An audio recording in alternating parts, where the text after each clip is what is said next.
अस्सलामुअलैकुम बच्चों, क्या हाल है? आप लोग खैरियत से हैं? चलिए, हम लोग पिछले वीडियो में राजेंद्र सिंह बेदी के बारे में पढ़ चुके हैं। आज के इस वीडियो में हम लोग पढ़ेंगे भोला, जो राजेंद्र सिंह बेदी की लिखी हुई कहानी है। जैसा कि आप लोग देख पा रहे हैं, यहाँ लिखा हुआ है कि राजेंद्र सिंह बेदी का अफसाना भोला एक मासूम बच्चे की कहानी है। इस कहानी में छोटे छोटे वाक़यात हैं। वाक़या की जमा वाक़यात, यानी कहानी को ही दूसरे वर्ड में वाक़यात कहा जाता है, वाक़या कहा जाता है, जो भोला के दादाजी ने बयान किए हैं। इस अफसाने में एक छोटे बच्चे की मासूमियत और उसके दिल की नरमी और दर्दमंदी को बेदी ने खूबसूरत ढंग से पेश किया है। कह रहे हैं कि 2 दिन बाद राखी का त्यौहार था और भोला का मामा अपनी बेवा बहन से राखी बंधवाने के लिए आने वाला था। यानी कि 2 दिन के बाद राखी का त्यौहार था और भोला का मामा बोले तो उनकी अम्मी का भाई, और भाई वही होता है जो बहन से राखी बंधवाता है, तो भाई बहन से राखी बंधवाने भाई ही आएगा ना, तो वही। तो अब वो जो भाई है उसके माँ का, तो उसका यानी कि मामा हो गया, आने वाला था। और भोला की माँ उसके लिए दूध से मक्खन निकाल कर एक कूजे में जमा कर रही थी। कूजा बोलते हैं कटोरे नुमा को, कटोरा को बोलते हैं। और ऐसा उस वक्त करती थी जब उसका कोई अजीज़ आने वाला हो। अब यहाँ पे एक चीज़ और ये कह रहा है कि अब दूध से मक्खन, ये क्वेश्चन हो सकता है, सवाल आपसे हो सकता है कि भोला जो है, भोला की माँ दूध से मक्खन कब कब निकाला करती थी। तो आपका जवाब होगा कि जब उनके मामू है नहीं उनके घर आते थे, तो या उनके अम्मी का जो अजीज़ होता था, यानी सबसे प्यारा करीबी रिश्तेदार, तो उनके लिए दूध से वो मक्खन निकाला करती थी। भोला के दादाजी अपनी बेवा बहू से कहते थे कि वो अच्छे कपड़े और जेवर पहने, हंसे खेले, लेकिन बहू को हर वक्त समाज का ख्याल रहता था, इसलिए उसने तमाम अच्छे कपड़े और जेवर एक संदूक में रखकर ताला लगा दिया था और उसकी चाबी जौहड़ में फेंक दी थी। अब यहाँ पर एक देखिए, ये बहुत इम्पोर्टेंट बातें हैं। ये जौहड़ ये बड़ी रा से है, जौहड़ एक होता है जौहर छोटी रा से। बड़ी रा से जो जौहड़ होगा उसका मतलब होता है छोटा तालाब, छोटा कुआं, और छोटी रा से जो जौहर होता है उसका मतलब होता है मोती। भोला को कहानियाँ सुनने का बहुत शौक़ था। वो रात को सोते वक्त दादाजी से कहानी सुनता था।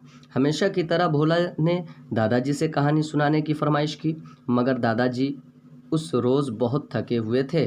दादाजी सो गए। सुबह जब जागे तो उन्हें ख्याल आया कि उन्होंने भोला से वादा किया था कि वो दोपहर को कहानी सुनाएंगे। भोला बेचैनी से दोपहर होने का इंतज़ार कर रहा था। कहानी सुनने के लिए उसने वक्त से पहले ही खाना निकलवाया। दादाजी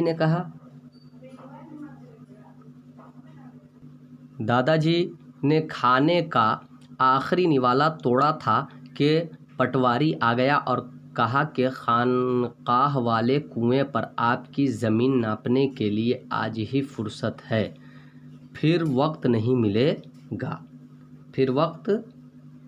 मिलेगा। दादाजी ने पटवारी से कहा कि वो कुएं पर पहुँचे, मैं वहाँ आता हूँ। वो कुएं पर पहुँचे, वह वहाँ आता हूँ। और पटवारी कहते किसको है? अब यहाँ पर एक ये मुश्किल अल्फाज है। पटवारी बोलते हैं उस शख्स को जो ज़मीन नापने वाला सरकारी मुलाजिम हो, ठीक, यानी अमीन। पटवारी के जाने के बाद भोला ने दादा से कहा कि वो कहानी सुनाएं। दादाजी ने टालने के लिए कहा कि दिन को कहानी सुनाने से मुसाफिर रास्ता भूल जाते हैं, और मुसाफिर यानी सफ़र करने वाले को मुसाफिर कहा जाता है, यानी यात्री। भोला को इस बात पर यकीन नहीं आया और वो दादाजी से कहानी सुनाने के लिए इसरार करने लगा। क्या करने लगा? इसरार करने लगा, यानी ज़िद करने लगा कि नहीं, मुझे कहानी सुनाइए ही सुनाइए, प्लीज़ दादा मुझे कहानी सुनाइए, उसी को इसरार कहते हैं। दादाजी ने फिर टालने के लिए कहा कि मैं कहानी सुनाता हूँ और अब कोई मुसाफिर रास्ता भूलेगा तो उसके ज़िम्मेदार तुम होगे। इतना कहकर दादा ने 7 शहजादों और 7 शहजादियों की लंबी कहानी सुनाई ताकि भोला खुश हो जाए, मगर भोला कहानी सुनने के बाद पहले की तरह खुश नहीं हुआ, बल्कि उसके चेहरे पर अफसुर्दगी थी। क्या थी? अफसुर्दगी थी और वह कुछ कांप भी रहा था, है नहीं। और अफसुर्दगी बोलते हैं यानी घबराहट। अफसुर्दगियों का मतलब होता है बिल्कुल यानी टेंशन जो हो जाता है नहीं, सोच फिक्र, उसी को अफसुर्दगी बोलते हैं। भोला के मामू को सुबह पहुंचना था मगर शाम तक मामू जी घर नहीं पहुंचे, तो वो घर के दरवाजे पर बैठकर उनका इंतज़ार करने लगा। रात होने वाली थी तो दादा भोला को दरवाजे से उठाकर घर में ले आए और भोला बिस्तर पर लेट गया। कुछ देर बाद दादाजी की आंख खुली तो उन्होंने देखा कि कमरे में अंधेरा है, बत्ती भी दीवार पर नहीं है और भोला भी बिस्तर पर नहीं है। दादाजी घबराकर चिल्लाए, माया, हम लुट गए, भोला कहीं नहीं है। भोला की माँ माया ये सुनकर चीखें मारने लगी। और माया कौन थी? भोला की माँ। उसकी आवाज़ से पड़ोसी जाग गए। पड़ोस की औरतें ये सुनकर के भोला गुम हो गया है वो भी रोने लगी। यानी पड़ोसी सब भी भोला के गायब होने पर रोने लगी, क्योंकि उन दिनों गांव में मेला भी लगा हुआ था, है नहीं। उस वक्त गांव में क्या था? मेला लगा हुआ था।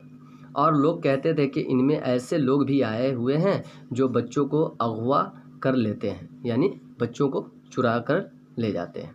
एक पड़ोसी उसी हादसे